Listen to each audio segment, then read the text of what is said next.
What would you do if God asked you to build a giant ship in a world where rain had never fallen? Today, we're diving into one of the most powerful stories in the Bible, the story of Noah's Ark. It's a story of faith in a corrupt world, obedience in the face of mockery, judgment mixed with mercy, and a promise that still speaks to us today. This story comes from Genesis chapters 6 to 9. Let's begin. The Bible tells us that as humanity multiplied, evil increased. People's hearts were filled with violence, corruption, and wickedness. Every thought was bent toward wrongdoing. Genesis says that God was grieved, not angry like humans get angry, but deeply saddened by what the world had become. Yet in the middle of all this darkness, one man stood out. But Noah found favor in the eyes of the Lord. Noah was righteous.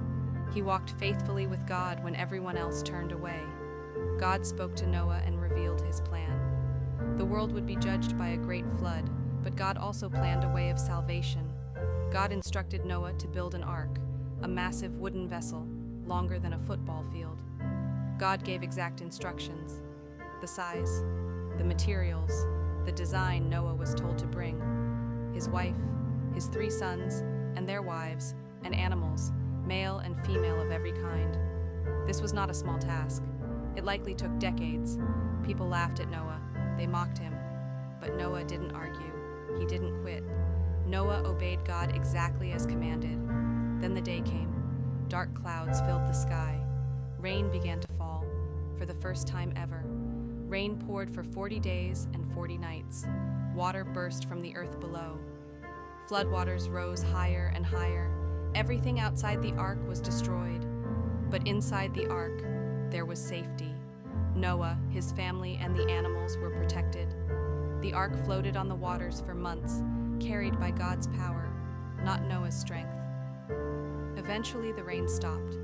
The ark came to rest on the mountains of Ararat, but the earth was still flooded. Noah waited patiently. He released a raven, but it did not return. Then he released a dove. The dove came back. There was no place to land. Days later, Noah sent the dove again. This time, it returned with an olive leaf in its beak. Life was returning. Hope was alive. When the land finally dried, God told Noah to leave the ark. They stepped into a new world. The first thing Noah did was build an altar and worship God. God was pleased. Then God made a covenant, a sacred promise.